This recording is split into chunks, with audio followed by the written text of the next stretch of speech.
right now on 5 on your side at 10.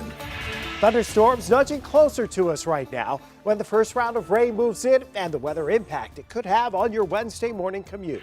A bus crisis for St. Louis Public Schools. What parents and students can expect with reduced routes. Leaving the city for the county. And this really feels like the state kind of giving up on downtown. Hundreds of workers could be moving out of downtown St. Louis. Now city leaders are sounding off about the potential mass exodus. A state decision threatens to deal a major blow to downtown St. Louis's revitalization efforts. Good evening. I'm Mike Bush. And I'm Kelly Jackson. Just hours ago, Governor Mike Parson and state officials dropped a bombshell. They have plans to sell 2 downtown office buildings, potentially relocating hundreds of workers. 5 on your side's Brent Solomon is live with reaction and next steps. Quote, this announcement is unwelcomed and unhelpful. That message coming tonight from the group Greater St. Louis, Inc., which works to bring a boost to downtown and unite the St. Louis region. Now, city leaders are saying they're not so sure about this. Tuesday, city leaders learned these 2 buildings in downtown St. Louis could soon become vacant. The state is pursuing plans to sell the Wainwright office building on North 7th Street and the Mill Creek office building on South Jefferson. Some 600 state workers could soon relocate to Chesterfield. We need to keep as many people in the city of St. Louis, but also especially downtown. A spokesman for the governor saying it's to consolidate unused or underutilized state office space and to cut costs. Alderman Rasheen Aldridge is concerned about the timing. We're already in limbo with the earnings tax, and to be losing more people who won't be paying to that tax, which generates 1/3 of our city's budget, is a little concerning. Those are funds that go to infrastructure. Those are funds that go to streets. I want to know where the city of St. Louis, where administration was, working with the state of Missouri. A spokesperson for Mayor Tashara Jones saying Tuesday there was no prior communication from the governor or any member of the board about the sale of these buildings. We are certainly sorry for the state employees who will be displaced and are working to learn more about the impact, if any, this could have on St. Louis City. This is a huge opportunity to reel them back in and to work with the state. Having the state of Missouri, not just the earnings tax, but really their presence in our downtown to understand our challenges, to understand our assets, and really be able to work with us to really breathe life, that necessary life, back into our downtown area. Now, under this proposal, some of those workers would be relocated to a different building in the city. That's on Choteau Avenue. Meantime, Greater St. Louis, Inc. tells me it will continue to work with the city to revitalize downtown to make it, quote, safe, vibrant, and beautiful. Live downtown tonight, Brent Solomon, back to you. Tonight, St. Louis police are asking parents to help stop a toy gun trend among teens. Officers say there are a growing number of incidents involving gel blasters. Just last night, police caught 4 teens shooting at each other, including 3 16-year-olds and a 19-year-old. St. Louis Police Sergeant Charles Wall says this trend is concerning and dangerous. Any parent would be devastated if, the toy that they got their child was misperceived to be some deadly weapon and somebody responded in kind with deadly force, and they've now are dealing with some type of family tragedy because of that. The sergeant asked for any victims of this type of incident who haven't yet reported it to consider giving a statement to St. Louis Police. Tonight, the second teenager shot within a week in North St. Louis County is recovering. We know the 15-year-old went to the hospital, but at this time, there's no word on the girl's condition. Police say they found her with at least 1 gunshot wound a little before 1 o'clock this morning in Cambrillo Drive. Just last week, a 17-year-old was shot and killed in Glasgow Village. A major shakeup for St. Louis Public Schools tonight as the board approves an emergency transportation plan for the upcoming school year. The district was forced to act after their bus provider abruptly terminated their contract a year early.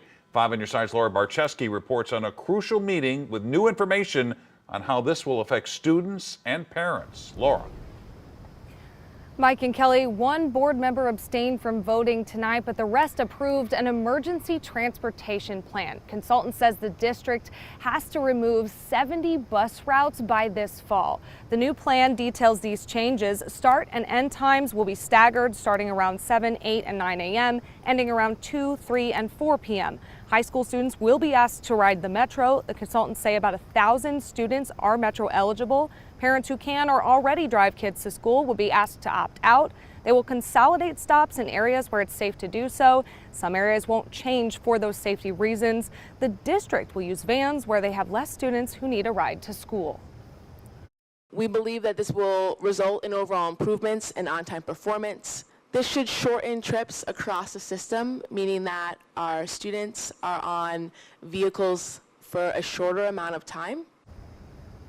The district already approved plans to work with 19 different providers, including First Student, and will use vans from daycare providers and even local churches. One of the biggest concerns was over safety. The board members raised concerns about the safety on the Metro and the buses, but also about the consolidation of stops, making sure students aren't walking too far in a neighborhood that might be unsafe. I really want you to consider that when you're thinking about our families, because they're in the thousands. The many that don't have a stable place to stay. Please consider that our young people are going to have to go through neighborhoods that they're not going to be welcome in. One block to the next, you could be in serious trouble. Parents will be asked to opt out before the fall semester starts so that they can consolidate those resources to the students who really need it. We'll have a link on KSDK.com where you'll be able to do that. Reporting live in St. Louis, Laura Barcheski, 5 on your side. City Hall is temporarily closed in Moscow Mills due to mold. According to Mayor Lisa Meyer, elevated levels were found in 4 offices. The city hired a remediation team to remove the mold. City Hall will reopen once the job is finished. Well, the next couple of days are going to be wet, and tonight the question is, will the wet weather put a damper on the holiday? Chief Meteorologist Scott Connell joins us with the answer. Yeah, we're going to be dealing with some rain, but you know what? We need the rain around St. Louis. Most of us still quite dry, and we're going to get some, at least the opportunities here over the next couple of days. Tonight, the sky's been lit up to our north and west with thunderstorms across northern Missouri, west central Illinois, back into parts of central Missouri, and out around the Kansas City area. The closest they are to us right now, there's a couple of little spritzes up there towards Frankfort, but most of it's farther to the north. The overall trend is for this area to weaken a bit as it continues to push to the east. Those storms at one point producing 70 to 90 mile per hour wind gusts out in parts of western Missouri. Our futurecast overnight brings the area of showers and thunderstorms weakening as it pushes into our region. That's happening as we approach 4, 5, 6 o'clock tomorrow morning. The downpours most likely will stay on the southwestern side of that system, and we're not expecting severe weather here overnight, early tomorrow morning. But heading into tomorrow afternoon, this area of storms that we deal with overnight puts down a boundary. That means areas south of St. Louis tomorrow, especially from 3 to 9 o'clock, could see some strong storms with wind and hail being the main threats. So stay aware tomorrow afternoon. Make sure those devices are all charged up. We'll track out the rest of the 4th of July weekend for you in a few minutes, Kelly. All right, see you then, Scott. Faulty air conditioning, trash piling up outside, and a broken elevator. Those are just some of the issues seniors at a St. Louis apartment building say they're living with. Today, tenants at the Homer G. Phillips complex turned to 5 on Your Side's Robert Townsend for help. We are in urgent need. Sharon Williams says for weeks, she and many of her neighbors have encountered problem. There's mold, gnat infestation. After problem. Mice, rodents everywhere. At the Homer G. Phillips Senior Living Apartment Building near Whittier and Kennerly in North St. Louis. Williams says a Portland, Maine company leases the building from St. Louis City. Eagle Point Management Company, who's managing the building for the past 3 years, have neglected this building. Tenants say one of 3 elevators in the 7-story building has been broken for 8 months. They also say for the past 2 weeks, central air units in at least 15 apartments have not worked properly. City officials say the property manager bought tenants air conditioners. And those AC units are small.